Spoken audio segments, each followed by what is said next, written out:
It's Wednesday and you're watching FreightWaves Now. I'm your host Anthony Smith, and coming up, Luke Floska is going to give us a broker update. We also have Mike Baudendistel back here with us with a Rail Intermodal update.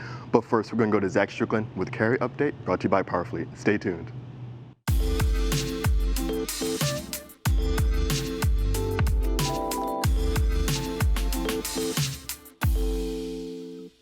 Everyone, and welcome to your Wednesday carrier update presented by PowerFleet. I'm Zach Strickland, and today we're going to talk about those pesky reefer markets showing signs of continued increase in tender rejection rates. I've got the van and the reefer rejection rate pulled up here for the United States, and you can see clearly that both of them are trending higher slightly. Now, how much does that have to do with road check week? We're not really sure, but it was already trending up after bottoming sometime last week. About this time last week, we bottomed out and started to climb back up again. So reefer rejection rates on their way back up again. Van rejection rates also on their way back up.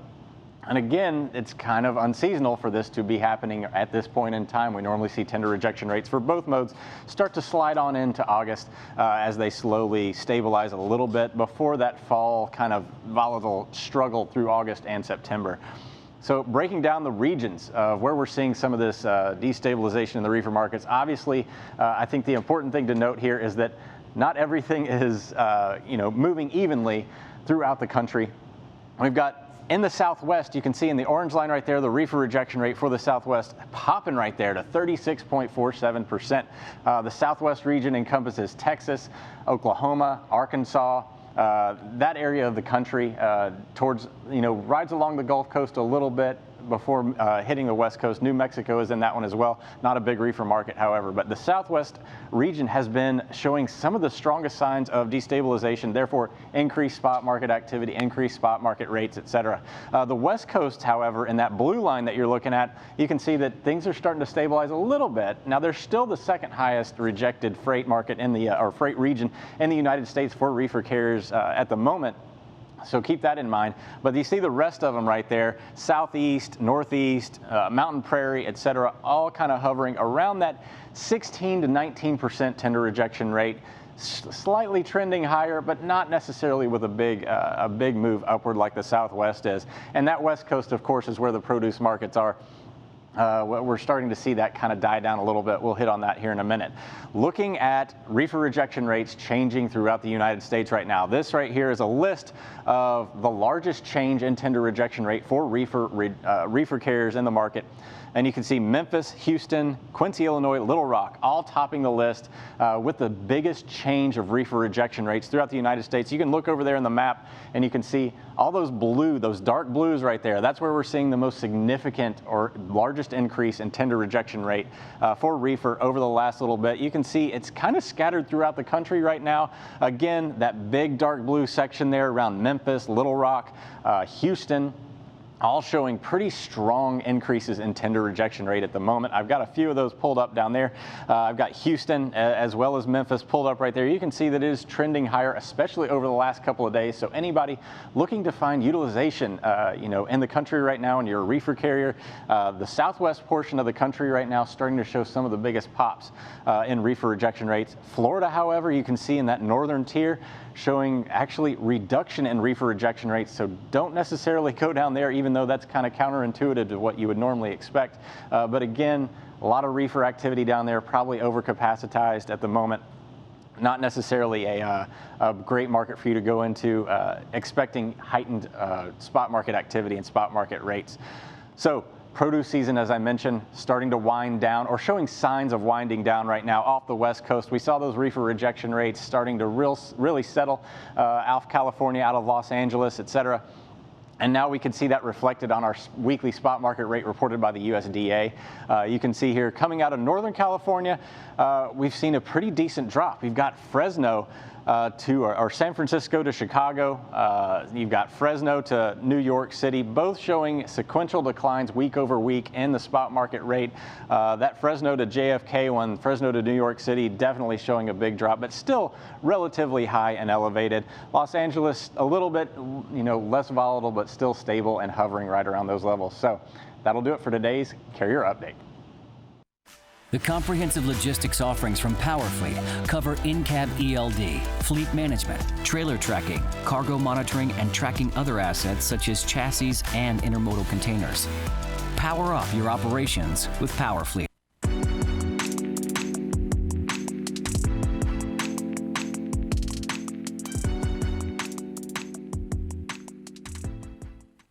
Hi, good morning and welcome to another Broker Edition. I'm Luke Velasquez, and today we're looking again at the market. It's still remaining very, very tight right now, okay? So far, there's no signs that the market is going to be softening at any real moment. Blue line right here, tender rejections, they've been floating around those mid 16% range here, which is very, very high. We didn't get to this range at all until December of last year, so very much elevated right now in terms of those tender rejections. Volume levels still, that green line holding steady, very elevated right now, still continuing to hold, which is really eating up a lot of that capacity right now as we sit around 12,500 on the index scale.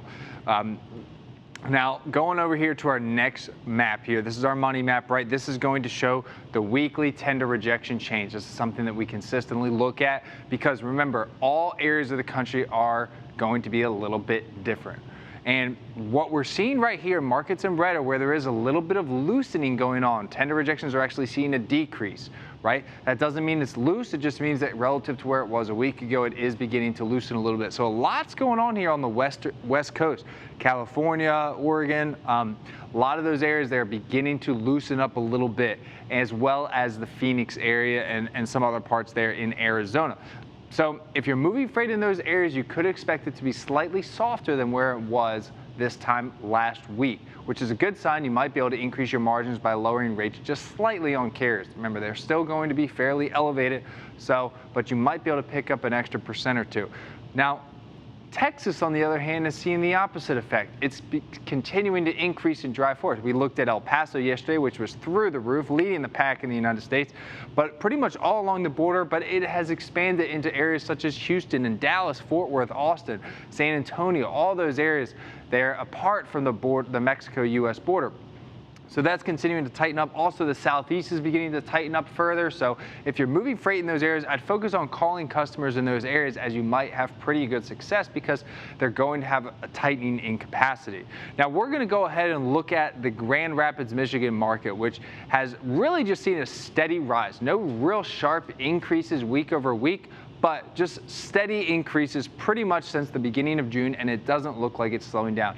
We are sitting at just under 30% at 28.74% tender rejections, which is massive. That is nearly double what the U.S. average is right now. So as that continues to drive up, spot market rates will definitely be higher out of Grand Rapids, Michigan. But also what's going to happen is shippers are having a much harder time covering their freight at their contracted rate. So this is a great opportunity. If you have capacity, call shippers that are shipping out of Grand Rapids, Michigan right now, and you should have some really good success. Also, be sure if you're quoting loads out of Grand Rapids, Michigan, be sure to keep increasing your spot market rates because carriers will ask for that premium as those tender rejections continue to rise and drives more volume on the spot market. They're going to have more options to choose from, so you need to make your loads attractive with a high rate.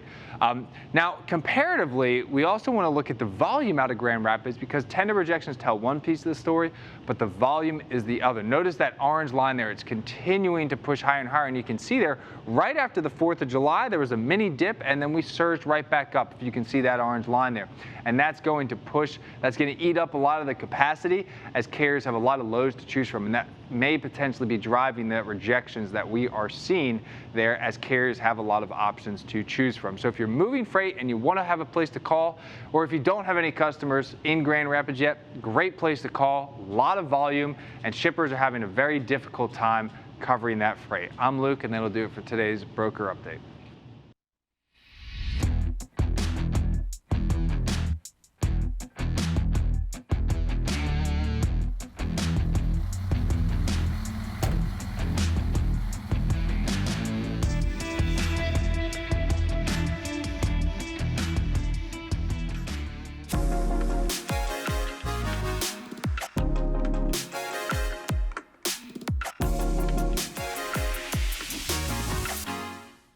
Welcome to the Rail Intermodal Update. I'm here with Mike Baudendistel. Mike, what's the latest? So rail traffic is continuing to improve, but it's improving in sort of an uneven manner. So, as we have here on the board, on the left we have total carload traffic. Now, total carload traffic is the portion of the traffic that's continuing to be weak. It was down about 22% in the data for week 28 that was just released. And even within the carload traffic, really seeing a lot of divergence between the various commodity groups. Some of the weaker areas, of course, coal set a record in the second quarter for how weak it was, down about 37% year over year. And some of the other areas that are particularly weak would be like metal products, which is also down close to 40%. The ones that are recovering a little bit better would be the chemicals, chemicals and forest products. So a lot of chemicals go into consumer non-durables. Forest products go into housing. So some of those things that really address more of the consumer market seem to be doing better. Of course, intermodal, which we have here on the right, is primarily consumer goods, as well. Things like furniture, clothing, those type of things, and that seems to really have strengthened. In the last week it was down about 8%, year over year. So still quite a lot better than rail carload traffic. Not as strong as we're seeing in the trucking market, but still seeing quite a bit of recovery. In intermodal rates, which is what I have here on the screen, really seeing a lot of improvement. We have a sort of a unique data series in Sonar for intermodal spot rates, and on a year-over-year basis is what I have in this chart, and shows a lot of green. Shows green particularly in the areas in the lanes from Los Angeles to Chicago, Dallas, Atlanta. So a lot of these longer haul markets that are maybe less competitive with truck, where you can typically get a cost advantage. But just look at the magnitude of some of these changes. 100% change from LA to Chicago year over year. About 50% change from LA to Atlanta in that transcontinental lane. And here we'll take a look at what these look like just on a line chart. And you see this was kind of a boring chart for most of the last year. You see sort of this muted peak season at the end of 2018, and then you see them sort of shoot up lately, both LA and Atlanta, between LA and Chicago and LA to Dallas. Here we're comparing intermodal rates in blue between LA and Dallas, $2.55, in trucking rates, $2.33. So you do see how the trucking rates in green tend to move first, and that encourages intermodal rates to move as well, and some more of that traffic to go intermodally for those shippers that can take an extra day and have a little bit lower service level.